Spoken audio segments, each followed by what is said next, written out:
For 60 years, this company made cars like no one else on Earth, because it didn't start by making cars at all. It started by making fighter planes. Its engineers shaped cars in wind tunnels, put the ignition switch on the floor between the seats, and pioneered the turbocharger for the road. People didn't just buy these cars, they joined a cult. And then, on the 19th of December, 2011, it was gone, bankrupt. Not because the cars were bad, they were brilliant, but because the company that bought it, used it, and finally abandoned it made absolutely sure that no one else could save it. This is the story of Saab, the jet maker that died on the road. To understand the car, you have to start in the sky.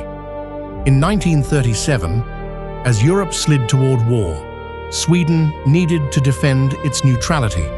So a company was founded for one purpose: to build fighter aircraft for the Swedish Air Force. Its name was Svenska Aeroplan Aktiebolaget, the Swedish Aeroplane Company, the initials SAAB. When the war ended, the orders for warplanes dried up, and a factory full of aircraft engineers needed something new to build. So they decided to build a car. They had never designed one in their lives, and it showed in the best possible way. They gave it the internal number 92, simply because the last project, the Saab 91, had been a trainer aircraft. These were people who thought about air. The first Saab was shaped like a teardrop, with a drag coefficient lower than almost anything else on the road. It didn't look like a car. It looked like something that had landed. And that strangeness became the whole point. Over the next decades, Saab built cars that did everything its own way. The 99 brought self-repairing bumpers and side impact beams when almost no one cared about safety. In 1977, Saab took a piece of jet engine technology, the turbocharger, and made it work for ordinary drivers, becoming one of the first car makers to put a turbo into a mass-produced car. Then came the car that defined them, the Saab 900. Nearly 1 million were built. It had a wraparound windscreen like a cockpit, a key between the seats, and a personality you couldn't find anywhere else. Doctors drove them. Architects drove them. People who wanted to signal that they were just a little different drove them. Saab owners didn't see it as a car brand. They saw it as a tribe. And that was Saab's gift, and in the end, its trap. Because a tribe is loyal, but a tribe is small.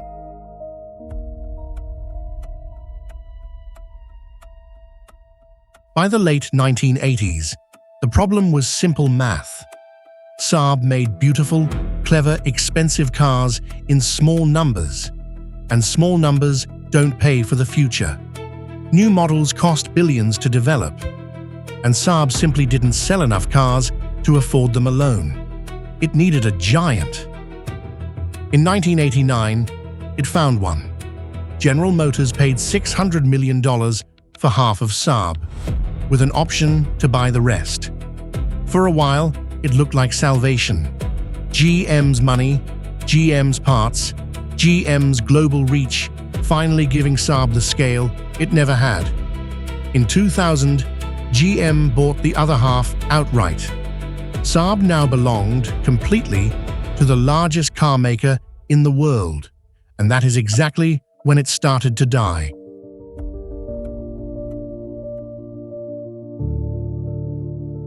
Because GM didn't want a quirky Swedish cult.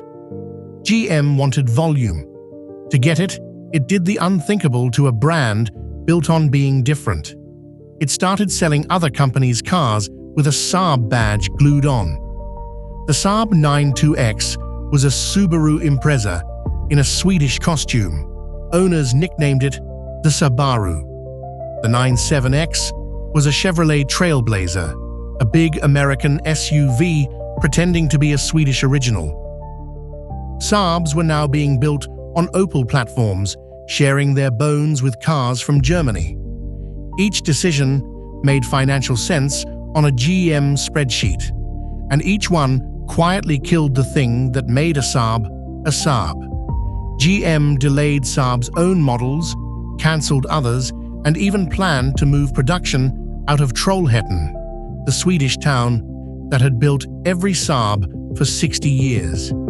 And even after all of it, Saab still never sold enough. Its best year under GM was only around 135,000 cars. The giant had taken Saab's soul and still hadn't gotten its volume.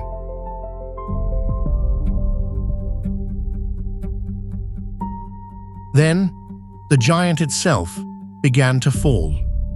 In 2009, General Motors, drowning in its own crisis, went bankrupt and started cutting away everything that wasn't essential. Saab, the small Swedish brand that had never made it real money, was first on the chopping block. For a moment, there was hope. The Swedish supercar maker Koenigsegg agreed to buy it, then walked away, exhausted by the endless delays and the tangle of governments and banks. Finally, a tiny Dutch sports car company called Spyker, led by an entrepreneur named Victor Muller, stepped in and bought Saab. A boutique builder of handmade supercars had just taken on a money-losing mass-market brand. It was a long shot, and it very nearly worked.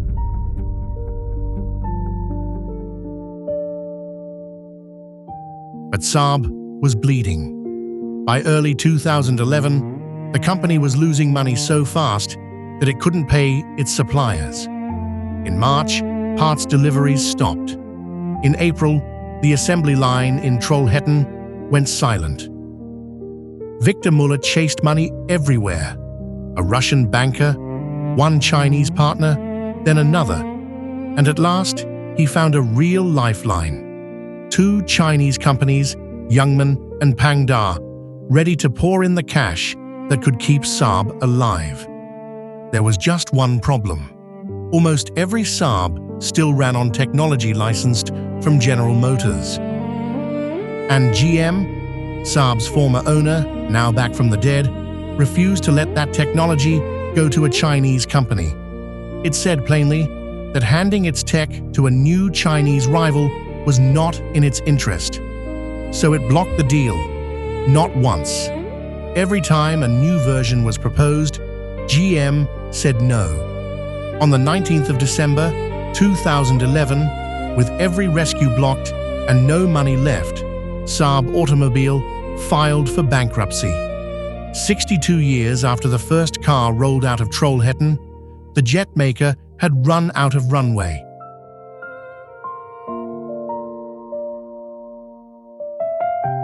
The pieces were sold. A company called Nevs bought the bankrupt factory, hoping to build electric cars. But it wasn't even allowed to use the name, because Saab still belonged to the aircraft company that started it all. And it wouldn't lend the name to a car it no longer controlled. The Griffin badge was pulled.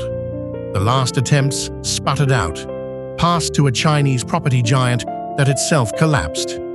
Until the factory in Trollhättan finally went quiet for good. And yet drive through almost any city today and you'll still see them.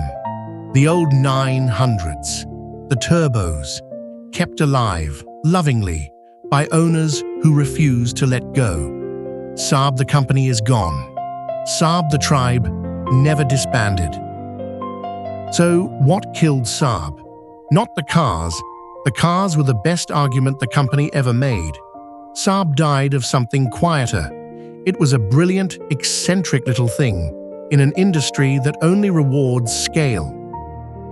It traded its independence for survival, and the giant it trusted hollowed it out, dropped it, and then, at the very end, made sure no one else could fly it. Saab spent 60 years proving that a car company could think like an aircraft company, lighter, smarter, braver than everyone else. The tragedy is that in the end, none of that mattered. Because in the car business, it was never the best engineers who won. It was the biggest.